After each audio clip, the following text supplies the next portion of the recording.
Sarah had always longed for a sense of belonging, a place where she truly felt accepted and understood. When she stumbled upon the welcoming community of Oakhaven, nestled in a secluded valley, it felt like she had finally found her haven. The residents were warm and friendly, always ready with a smile and a helping hand. They held regular gatherings, shared meals, and seemed genuinely invested in each other's well-being. Sarah quickly felt like she had found the family she had always yearned for. Initially, everything was perfect. The neighbors brought her homemade pies, offered assistance with unpacking, and invited her to join their various clubs and activities. The community leader, a charismatic woman named Martha, took a particular interest in Sarah, offering guidance and support as she settled into Oakhaven. Sarah felt a sense of peace and contentment she hadn't experienced in years.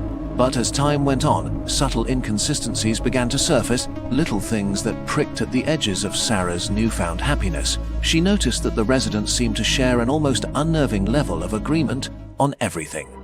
During community meetings, dissenting opinions were rare, and when they did arise, they were quickly and gently smoothed over by Martha's calm reassurances.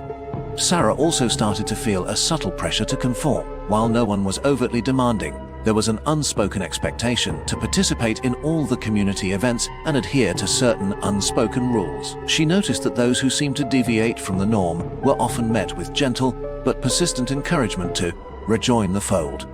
The acts of kindness, which had initially felt so genuine, began to take on a slightly different hue. People would offer help before she even realized she needed it, almost as if they anticipated her every move. She would find small gifts left on her doorstep, items she had only briefly mentioned wanting in passing conversation. It felt less like genuine thoughtfulness and more like surveillance. Paranoia began to creep into Sarah's thoughts. Was it just her imagination, or was there something more to Oakhaven than met the eye? She started to notice the way people looked at her. Their smiles seemed a little too wide, their eyes holding a knowing glint. She felt like she was constantly being observed, her every word and action scrutinized. One afternoon, Sarah was exploring the woods surrounding Oakhaven when she stumbled upon a hidden clearing. In the center of the clearing was a large, ancient oak tree, its branches reaching towards the sky like gnarled fingers. Carved into the trunk of the tree were strange symbols that felt both ancient and unsettlingly familiar. As she touched one of the symbols, a wave of dizziness washed over her, and she felt a fleeting sense of recognition, though she couldn't place it. When she returned to Oakhaven, she cautiously asked Martha about the symbols. Martha smiled serenely and explained that they were ancient symbols of unity and protection, a tradition passed down through generations of Oakhaven residents. But her explanation felt hollow, and Sarah couldn't shake the feeling that there was something more to it. Later that week, Sarah accidentally overheard a conversation between two residents. They were talking about her, their voices hushed and conspiratorial. "She's almost ready," one of them whispered. "The influence is taking hold." Sarah's blood ran cold. What influence were they talking about? Driven by a growing sense of unease, Sarah started to do some digging. She discreetly looked through old community records, searching for any information about the history of Oakhaven. What she found was disturbing. The community had been founded decades ago by a mysterious figure with unconventional beliefs.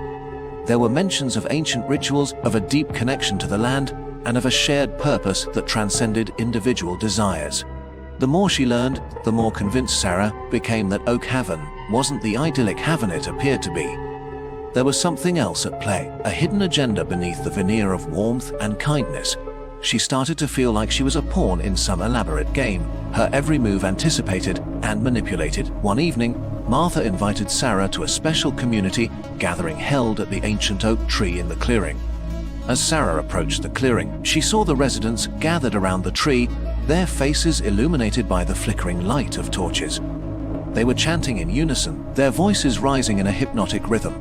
The strange symbols carved into the oak tree seemed to glow with an eerie light. Martha smiled warmly at Sarah and beckoned her forward. "Welcome, Sarah," she said, her voice filled with a strange, almost triumphant tone.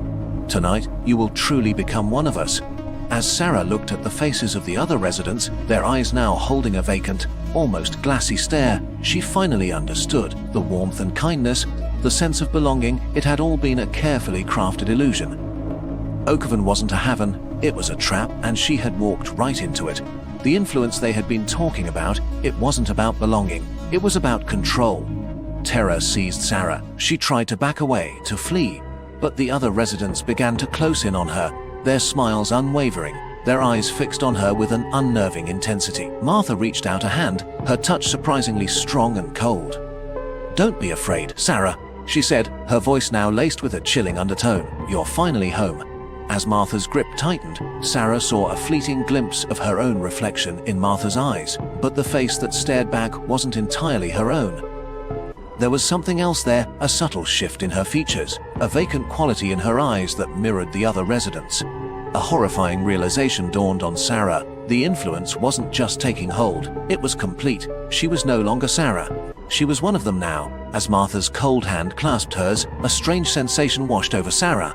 It wasn't painful, but rather a feeling of being gently pulled, like a leaf caught in a slow, moving current.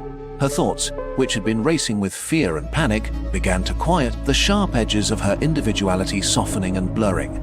The faces of the other residents, once slightly unsettling in their unwavering smiles, now seemed to radiate a sense of calm, a serene acceptance that was strangely alluring. The chanting around the ancient oak intensified, the rhythmic words resonating deep within Sarah's chest. She didn't understand the language, but the sounds themselves seemed to vibrate with an ancient power, a primal energy that spoke to something deep within her subconscious. The strange symbols carved into the tree pulsed with a faint, inner light, and as Sarah gazed at them, the fleeting sense of recognition returned, stronger this time.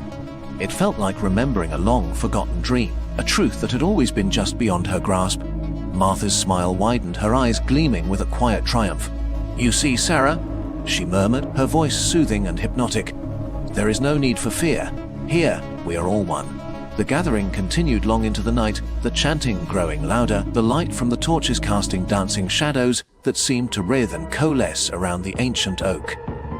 Sarah stood among the other residents, her own voice joining the hypnotic rhythm, her eyes now holding that same vacant, serene gaze. The transformation was complete. Sarah was no more. She was now a part of Oakhaven, her individuality subsumed into the collective will of the community. The welcoming embrace had indeed been a trap, but it was a trap that offered a strange kind of peace, a release from the burdens of self. And as the first rays of dawn touched the horizon, casting a golden light over the silent, smiling faces gathered around the ancient oak, the true purpose of Oakhaven remained a mystery, a silent testament to the alluring and terrifying power of unity.